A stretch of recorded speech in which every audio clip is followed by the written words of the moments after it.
Clip number 476۔ اس clip میں آپ قرآن پاک کی سورہ یونس کی آیت نمبر 6 سے 8 تک کی تلاوت، ترجمہ اور تفسیر قرآن صراط الجنان سماعت فرمائیں گے۔ بسم اللہ الرحمن الرحیم۔ ترجمہ: اللہ کے نام سے شروع جو نہایت مہربان رحمت والا ہے۔ ان فی اختلاف اللیل والنہار وما خلق اللہ فی السماوات والارض لآیات لقوم یتقون۔ ترجمہ: بے شک رات اور دن کی تبدیلی میں اور جو کچھ اللہ نے آسمانوں اور زمین میں پیدا کیا ان میں ڈرنے والوں کے لیے نشانیاں ہیں۔ ان فی اختلاف اللیل والنہار،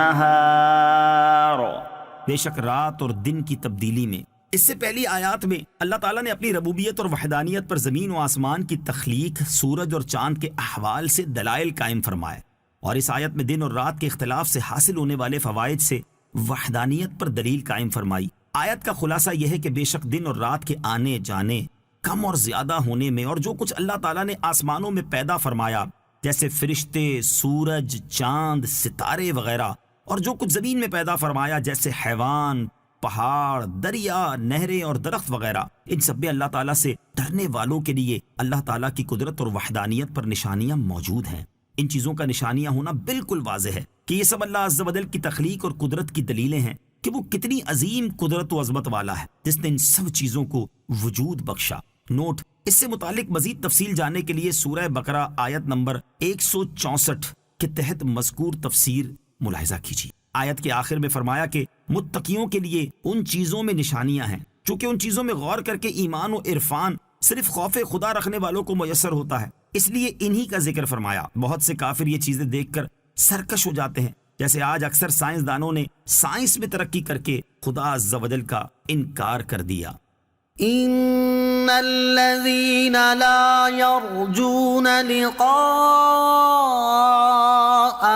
ورضوا بالحیاة الدنیا واطمأنوا بها والذین هم عن آیاتنا غافلون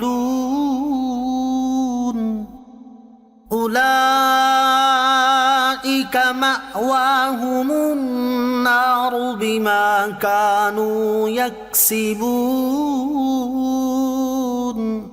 ترجمہ: بے شک وہ لوگ جو ہم سے ملنے کی امید نہیں رکھتے اور دنیا کی زندگی پسند کر بیٹھے ہیں اور اس پر مطمئن ہو گئے ہیں، اور وہ جو ہماری آیتوں سے غافل ہیں، ان لوگوں کا ٹھکانہ ان کے اعمال کے بدلے میں دوزخ ہے۔ ان الذین، بے شک وہ لوگ، ان آیات میں پہلے ان لوگوں کا ذکر کیا گیا ہے کہ جو حشر یعنی مرنے کے بعد اٹھنے پر ایمان نہیں لاتے، اور اس کے بعد حشر پر ایمان لانے والوں کا ذکر ہے۔ اس آیت میں حشر پر ایمان نہ لانے والوں کی 4 صفات بیان فرمائی گئی ہیں۔ نمبر 1، وہ لوگ اللہ تعالیٰ سے ملنے کی امید نہیں رکھتے۔ مفسرین نے اس آیت میں امید کے 2 معنی بیان کیے ہیں۔ نمبر 1، خوف۔ اس صورت میں آیت کا معنی یہ ہے کہ وہ لوگ جو قیامت کے دن ہم سے ملنے کا خوف نہیں رکھتے تو وہ ثواب اور عذاب کو جھٹلا رہے ہیں۔ نمبر 2، طمع۔ اس صورت میں آیت کا معنی یہ ہے کہ وہ دنیا پر مطمئن ہو بیٹھے اور اللہ تعالیٰ کے ثواب کی طمع نہیں رکھتے۔ نمبر 2، دنیا کی زندگی پسند کر بیٹھے، یعنی انہوں نے آخرت کے مقابلے میں دنیا کی زندگی کو پسند کر لیا، اس تھوڑی سی اور فانی کو بہت زیادہ اور باقی رہنے والی پر ترجیح دی۔ نمبر 3، اس پر مطمئن ہو گئے ہیں۔ کفار کا یہ قلبی اطمینان دنیا اور اس کی لذتوں کی طرف میلان کی وجہ سے ہے، اسی لیے ان کے دلوں سے ڈر اور خوف نکل گیا، اور جب اللہ عز و جل سے ڈرنے اور اس کے عذاب کا خوف دلانے والی باتیں سنتے ہیں تو ان کے دل اس طرف مائل ہی نہیں ہوتے۔ نمبر 4، وہ اللہ تعالیٰ کی آیتوں سے غافل ہیں۔ حضرت عبداللہ ابن عباس رضی اللہ تعالیٰ عنہما سے مروی ہے کہ یہاں آیات سے تاجدار رسالت صلی اللہ تعالیٰ علیہ وآلہ وسلم کی ذات پاک اور قرآن شریف مراد ہے، اور غفلت کرنے سے مراد ان سے اعراض کرنا ہے۔ دنیا اور آخرت سے متعلق مسلمانوں کا حال، یہاں آیت مبارکہ میں کفار کے اعتقاد کے اعتبار سے یہ احوال بیان فرمائے گئے ہیں، لیکن عملی طور پر مسلمان بھی ان میں سے بہت سی چیزوں میں ملوث ہیں، جیسے دلوں سے قیامت کے حساب کتاب اور عذاب الہی کا خوف نکل جانا، دنیا کی زندگی کو ہی پسند کرنا اور اسی کے لیے کوشش کرنا اور اسی پر مطمئن ہو کر بیٹھ جانا، قرآن اور احکامات الہیہ سے غفلت، دلوں کا سخت ہونا، شدید وعیدیں سن کر بھی گناہوں سے باز نہ آنا، یہ سب چیزیں ہمارے اندر اس آیت کی روشنی میں افعال کفار کا عکس نہیں دکھا رہی تو اور کیا ہے؟